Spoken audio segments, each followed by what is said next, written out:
We're continuing in the portion of the Chumash we're learning this week, which is Vayigash.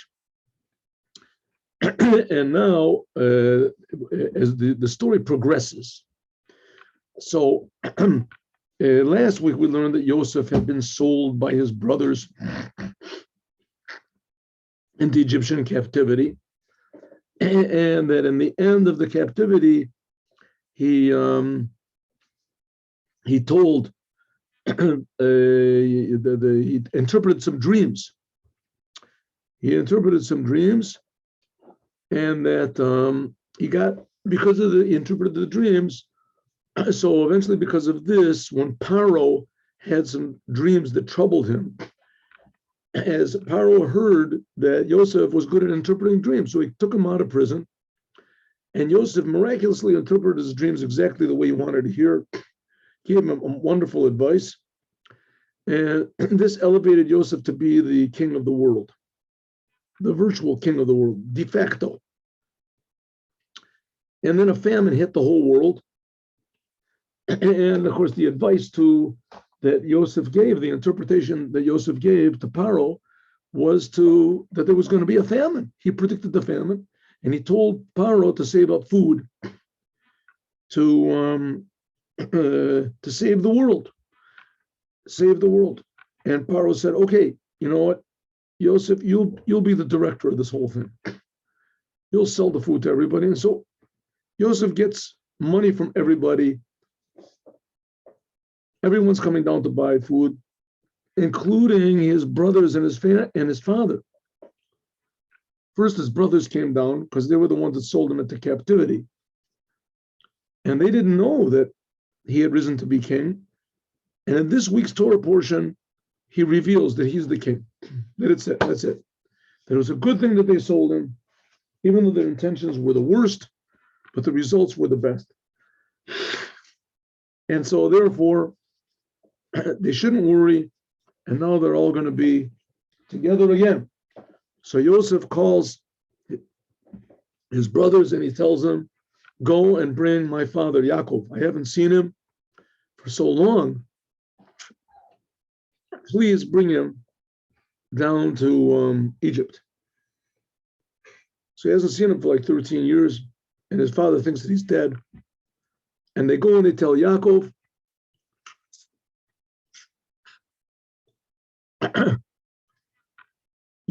Yosef is still alive.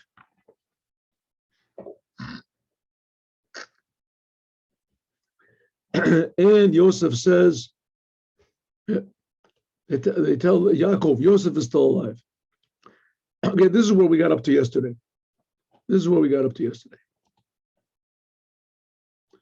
Here is old Yaakov. He's like, 130 years old. And they tell him, Yosef is still alive. They went back to Yaakov and said all the words that Yosef said.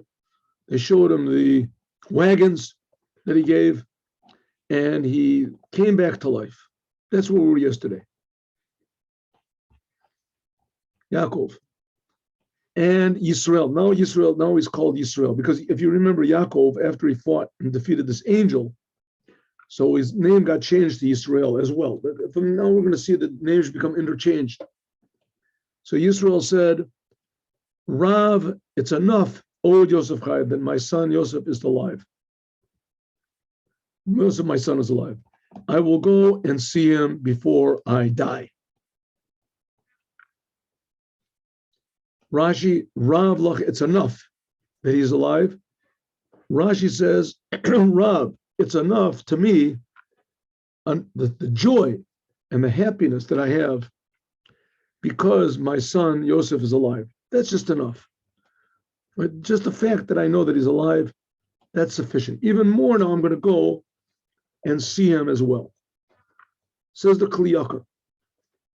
Lefi, because Shevticho HaKadosh Baruch Hu, that God promised to Yaakov, Shem lo yamut, that if he does not die, one of his sons, B'chayav, that if all of his sons were still alive before he died, and there's none of his sons would die in his lifetime, then lo yura pnei Gehinnom, then he would not see any purification after he died. He wouldn't go to hell. The Yizke Lamashin Erman, he'll mirror to what it says, Ma Rav Tuvacha Shet Samata L'Recha.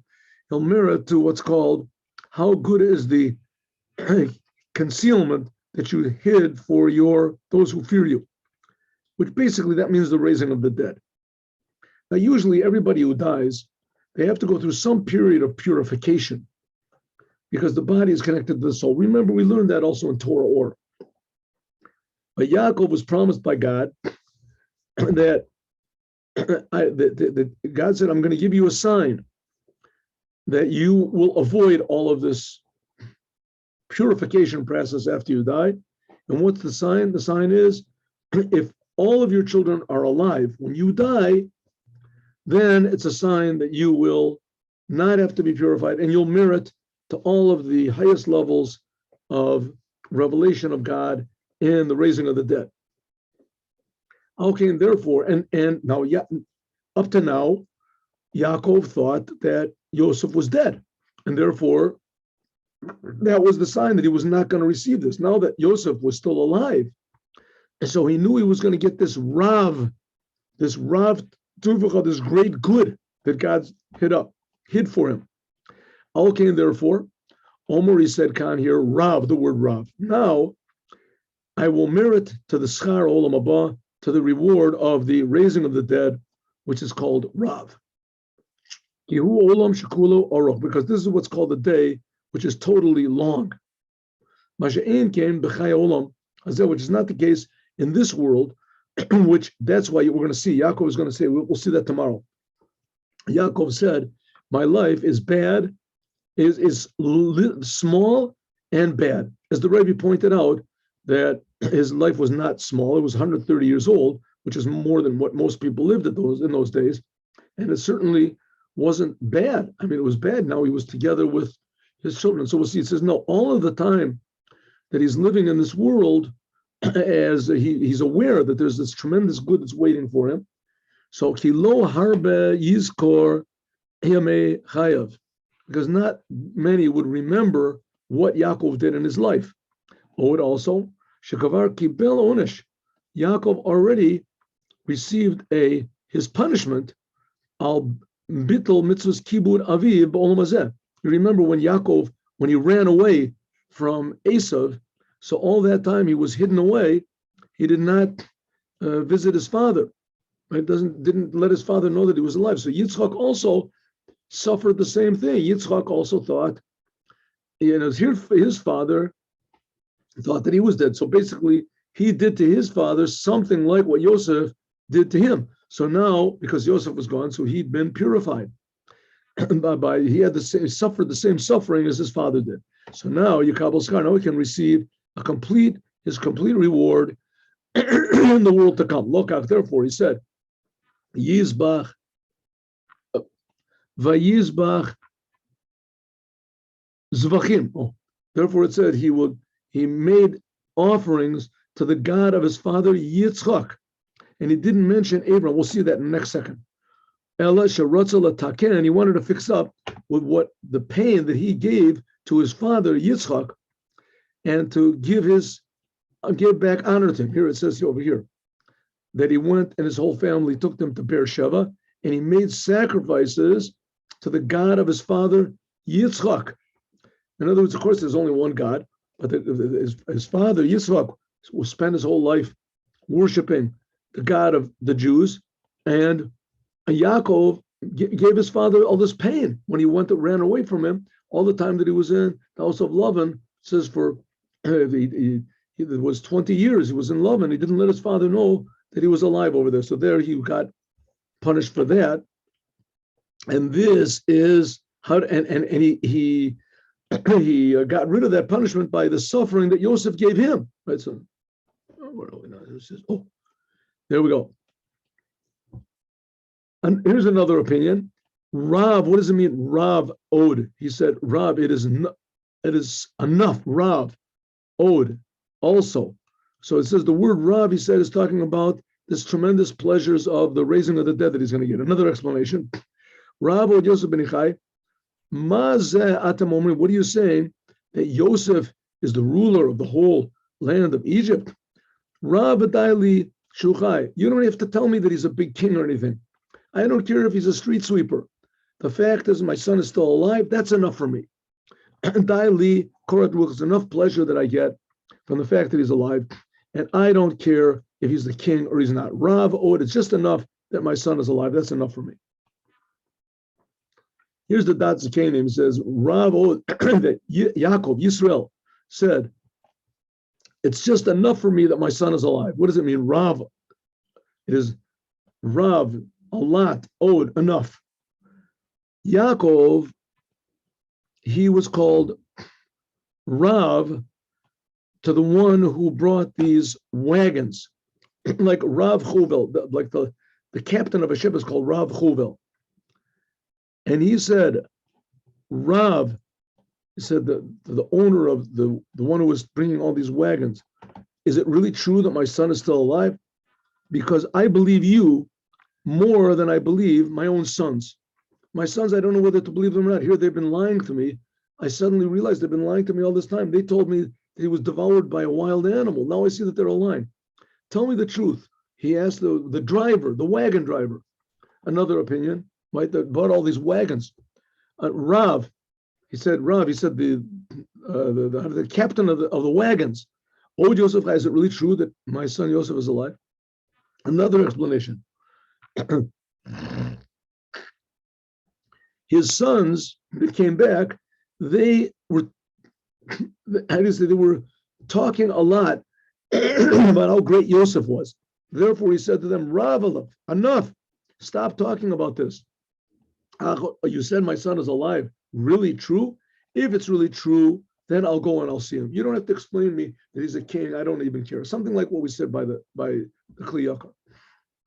Okay, next, Yisroel, and it took everything that he had, and he went to Beersheba. Remember that was Beersheba was where the Avos lived, where Avram Yitzchak lived, and he made sacrifices to the God of his father Yitzchak. We went to Beersheba. It says Beersheba. Beersheba means to Beersheba. He explains in grammatically that if it has a hey at the end, it's the same thing as it has as a lamed in the beginning. Li Beersheba. To the God of his father Yitzchak. What about his grandfather? Avram also lived there. Says a person has to give honor to his father more than he has to give honor to his grandfather. Therefore, he said he's giving honor to Yitzchak and not to Avram. A huge, beautiful Ramban where he explains this idea of giving sacrifices and the sacrifice that Noah made, etc. He said to the God of his father Yitzchak, why to Yitzchak? So the Sforno of Rabbi Avadia from Sforno said, why to his father Yitzchak? Because God told Yitzchak that he should never go down to Egypt. And now Yaakov is going down to Egypt. He's doing what his father was told not to do. God said to Yisroel, again, he's called Yisroel,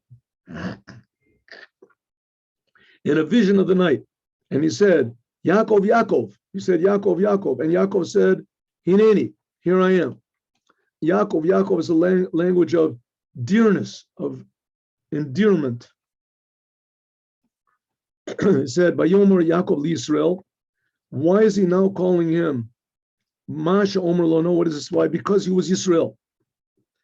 He spoke to him, he called him Yaakov. Why does it say that God spoke to Yisrael? The name is interchangeable. Sometimes he's called Yisrael, sometimes it's called Yaakov. So here we see that God calls him Yaakov. So why doesn't it say that God spoke to Yaakov? Why does he use the name Yisrael? He says, that what it says now is that God is speaking to Yaakov is because he is Yisrael. Namely what? That his children are going to have to do the same thing that he did. He fought with an angel. His children are going to have to also fight with their enemies in Canaan. Aloivim Canaan. Now all of his children are going down into Egypt, as they're going to have the same trouble. They're going to have the same fortitude as he did.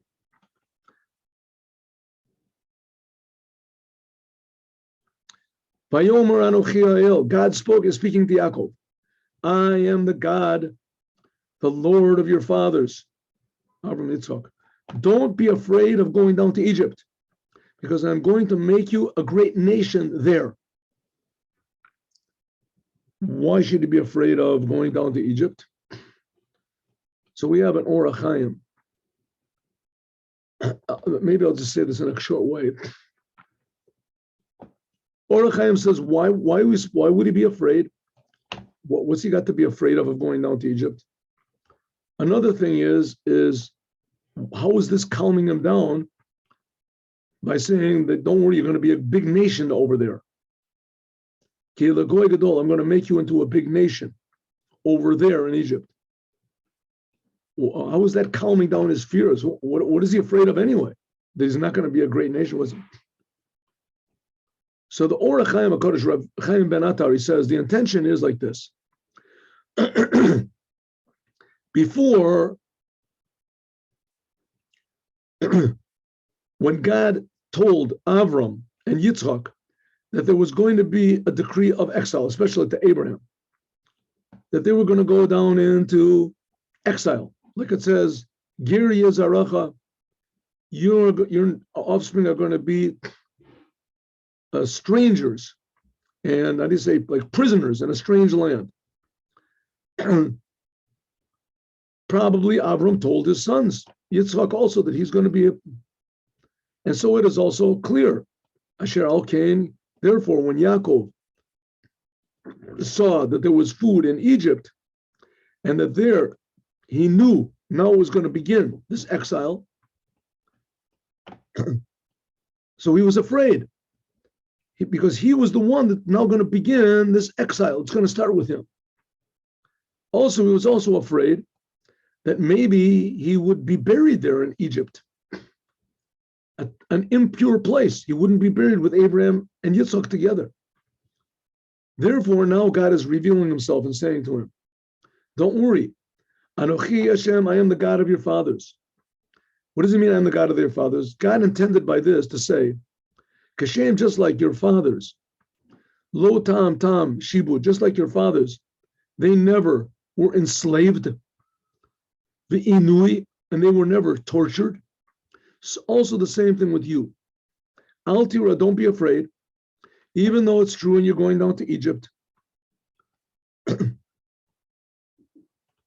Don't worry, you're not going to see any enslavement.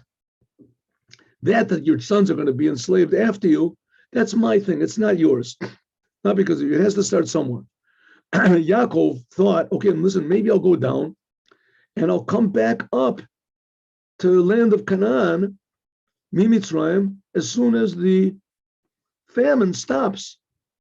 After the years of famine stop, then, the only reason I'm coming down into Egypt is just to, see my son Yosef and get some food. And Yosef called me. So what I'm going to do is, as soon as the famine stops, maybe I'll go back to Canaan. That's my place. That's the promised land. That's why God said, don't be afraid. You're only going to be a little bit of time over there in Egypt, 17 years. Therefore, he finished in saying, I'm going to make you into a big nation there. What does it mean? I'm going to make you there, that you're going to be a huge nation, the Jewish people. You should think about this, contemplate. In order to make him contemplate, God said that, I'm sorry. Akatim. In order to understand what this is, says the Or HaChaim, I want to precede the words of Rabbi Shimon Bar Yochai and the people that were also together with him in his secrets of the Torah. The Omru, this is written in Lakuti Torah of the Arizal. It says the reason for this exile, why did Yaakov go down into Egypt? The reason for the exile was levarer, to refine Chelke HaKedusha, the holiness that was scattered in the arms of the Klippa, in the branches of the Klippa of evil. The Kibbutz Mitzrayim, and in Egypt, Liyoto Malek Galulim, because Egypt was full of idolatry, and there was very powerful impurity.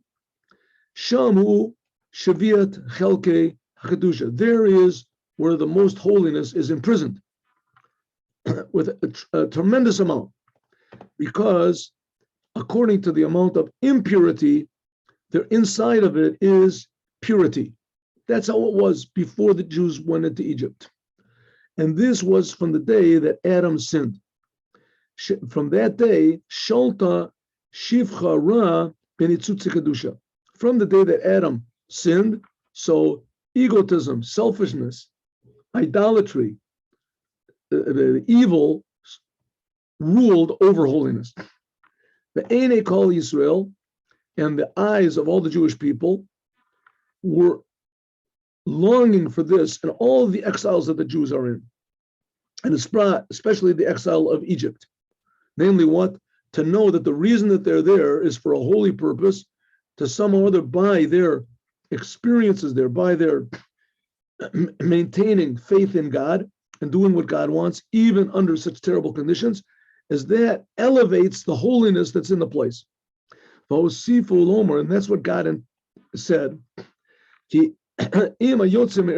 you go out of Egypt, you're going to go to Mount Sinai.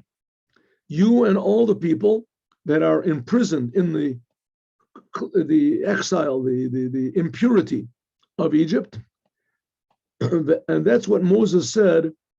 Moses, the prophet of God, said, Mi Goy Gadol, who is a great nation like the Jews. Therefore, God intended, when he spoke to Yaakov,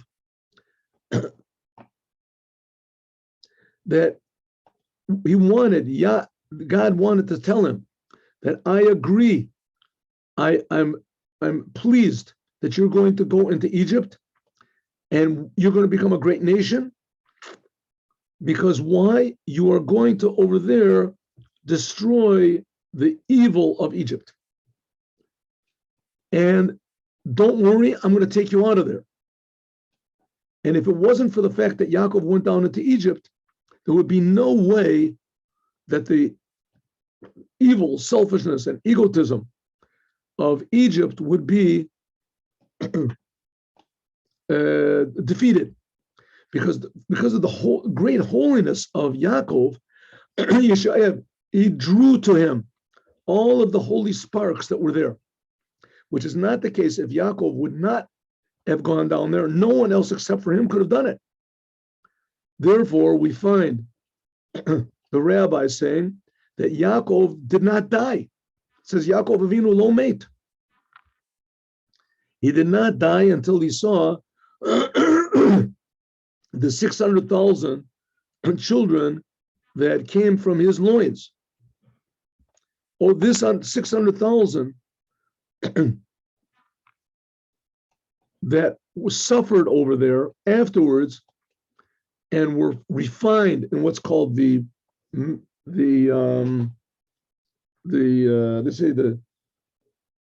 crucible of the iron crucible of Egypt. Egypt, and then they came out refined.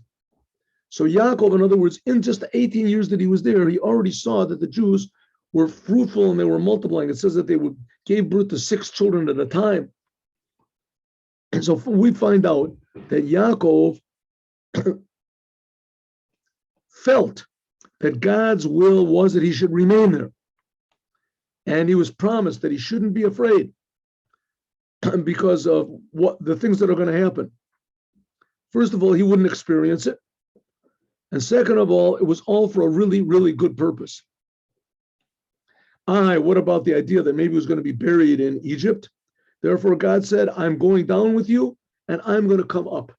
We'll see the next sentence.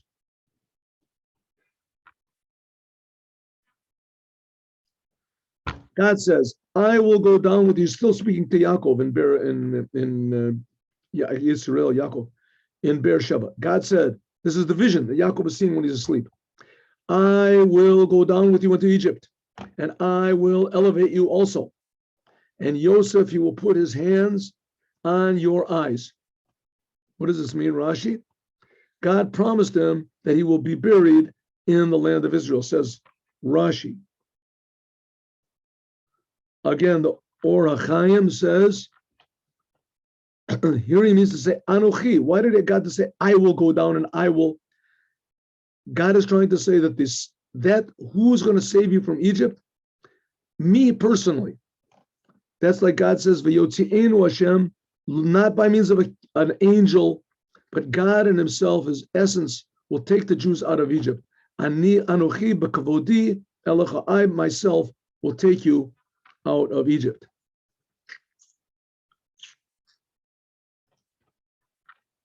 Here, let's see one more. I will take you out. When God put the Jews into Egypt, it says there were 70 souls that went into Egypt. God counted himself as one of them. God in his essence, because it says that if you count all the people, we're going to have the list of all the people, you'll only find 69. And it says the 70 people went in. And it says 70 people went down to Egypt. Where's the 70th? So some people say that there was a person called Yocheved. She eventually became the wife of Moses. And she went down to Egypt with him. She was born, and just as they were coming into Egypt, she was born. But there's another explanation that God counted himself as one of the 70 that went in. Harish and Nimna Kodesh Baruch Hu, the God was counted with them. And there were 70. And also when they came out, there were 600,000. If you count how many there were, 600,000, it says that really there was one missing. And God counted himself also. Davar Acher, another explanation. God said, I will go up with them. Lo ta'alel datcha, don't think, sheti Hashem yerud. Don't think that the descent in Egypt is really a permanent descent. Im gadol u'ma'ulati Hashem. You will be a tremendous elevation will acquire to the Jewish people, even when they're there. They saw tremendous miracles. It says that 6 children were born at one time, and that they suckled from rocks in the field, gave them milk. Amazing miracles. And the Egyptians were doing everything they could to find them. They plowed the fields in order to find these children. They heard that the Jewish women were hiding their children under the ground, and they plowed the ground, and God saved them. Amazing miracles. If you just think about it, I mean, the Jews were only in Egypt altogether for 210 years. That's as long as they were there. They went down, there were 70. And in that time, says just only 1/5 of them left. And that 1/5, there was 600,000 just males that were above the age of 20. Some people say from the age of 20 until 60. In any case, there was about 3 million people that went out. So if you count from 200, that 3 million people, that was only 1/5 of it says that 4/5 died in the plague of darkness. We'll get to that in a few weeks.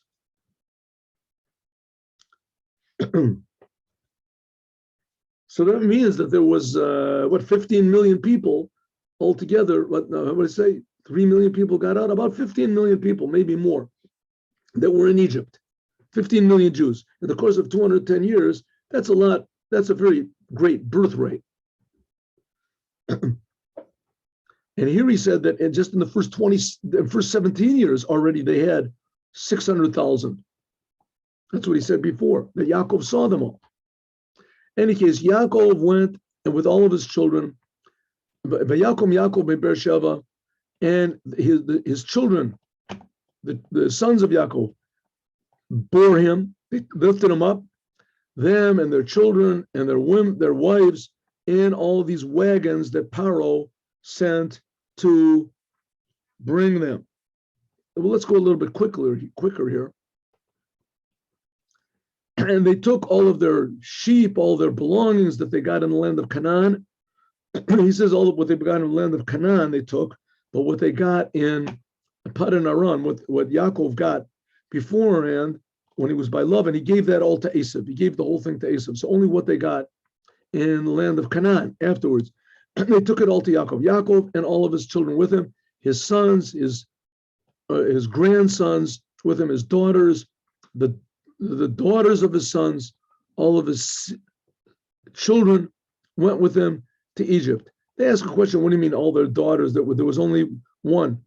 The one granddaughter was Sarach. She was the only one. And Yocheved. And she was the only, right? That was the only. What about also there was Dina? But anyway, these are explained how exactly he came to this conclusion. But it works out. In any case, they all went down. And here's the names. Here we got all the names of the people you're going to see. There's going to be 69 names of the Jews that went down into Egypt, including Yaakov. The firstborn son of Yaakov was Reuven. Let's do this a little bit quickly. The sons of Reuven were Chanuch, Palu, Chetzron, and Karmi. The sons of Shimon, the second son of Yaakov, born from Leah. His sons were Yemuel, Yamin, Ohad, Yachin, Tzochar, Shaul ben Canaanit. Says, who's the ben Canaanit? He was the son of Dinah. The Dinah, that she had relations with the Canaani. Some people, okay, she had relations, when was that? When they killed Shem. Shem, it said, raped Dinah. So Shimon, so Dinah was very embarrassed. She was pregnant from this non-Jew, from Shem. So Shimon, her brother, promised that he would marry her. Okay, it was permissible before Bnei Noach. Anyway, he promised that he would marry her. How did a brother marry a sister? The sons of Leah, the sons of Levi were Gershon, Kahat, and Merari. This is going to be very important later on. The sons of Yehuda were Er, Onan, Shelah, Peretz, Zerach. And we learned before that Er and Onan, they died. Remember, that was the whole story with Tamar in the land of Canaan. And the sons of Peretz were Chetzron and Hamul. And eventually from this is going to come, right, going to come Yisha, and King David comes from Peretz. The sons of Yesakhar were Tola, Puva, Yoav, Shimron. The sons of Zvulun, right, Yesakhar and Zvulun, they were also the sons of Leah. Sered, Elon, V'yachleel. These are the sons of Leah that were given birth to Yaakov in Padan Aram. And there was also Dinah. All the people that went down there were 33. Ready? Then there was the sons of, that's the sons of Leah. Now we have the sons of the handmaids. Gad, right? Gad v'Asher. Ba Gad v'Asher. It says that it was, Tzifion, Chagi, Shuni, Esbon, Arieli. Bnei Asher were Yishva, Yishvi, Bria, Serach, Achosam, Serach, the daughter. The son of Bria was Chever Umalkiel. Those are the sons of Zilpah. What about the sons of Bila? Zilpah. Then the sons of Leah, who were they? Two sons, Yosef and Benjamin. Yosef, we already know, he got married to Osnat bat Potiphara, and he had Menashe and Ephraim. Benjamin, says Benjamin, he had 10 sons, and he called them all on the name of Yosef, his brother that he thought was dead. Bela, Becher, Ashbel, Gera, Naaman, Achi, Rosh, Mufim, Chufim, Ered. All these were called because he was longing for his brother Yosef. These are the sons of Rachel. What about Dan? There was Dan and Naphtali. These were the sons of Bila. Dan had one son, Hushim. Bnei Naphtali was Yachzeel, Guni, Yetzer, Shilem. These are the sons of Bila that was given to Rachel. And these were born to Yaakov. Altogether, all the sons were 70. 70. All the souls that came into Yaakov, they came from the sons of Yaakov, all of them were 66. So if you count Yaakov and you count his wives, so it comes out that Yaakov and his two wives, Rachel and Leah, Here, let's see. Rashi says all the souls that were Yaakov, it says that they came out of the land of Israel, Egypt. They came out of the land of Canaan to go to Egypt. This does not what they came out. It's present. They're coming out, like Erev Ba'ah, etc. Therefore, okay, this is a grammar lesson. What it was talking about. All there were 60 was there were only 66. But then it says, one second, all the people that went into Egypt were 70. That's past. And therefore, okay, again, grammar. First of all, in Egypt were already Yosef and his two sons. Then it was for them Yocheved, and also Yocheved was being a chomot. So if you count everybody that went in, including Yaakov and his wives and his handmaids, and they all came in you'll find that there is only the children of Yaakov, you'll find out that there was altogether 69. How would it say 7? It says there was Yocheved. Yocheved, she was born right on the boundary as they were coming into Egypt. Okay, some people say, says Rashi, that all of the sons of Yaakov, they were born together with twin sisters. So therefore we have to say, okay, so then there's going to be a lot more. I mean, there's going to be at least, 10 more for the brothers. So, I mean, where do they have, it says they had these children. They had children. Where did they get the children from? Who did they get married to? So it says, well, some of them say that they had twin sisters and each one married the sister of the other one. So why aren't they counted over here? Either we have to say that they were buried, they died before they got into Egypt, because you see that they're not counted over here. But Rashi says, I found in another place that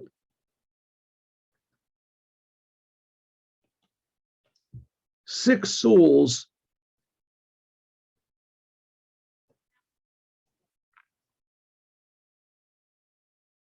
it says Esav had 6 children, and the Torah calls them the souls of his house, the people of his house, a multitude. Why? Because they were serving to a lot of different gods. Yaakov had 70, and they're called not nefashot. By Esav, his children were called 6 souls. And Yaakov, they're called 70 soul. Because they're only serving one God. Okay, how exactly you come to the number 70? He says there's different ways, different computations. Nevertheless, they come to the number 70. You'll see different explanations of how we get it, but it all comes out okay.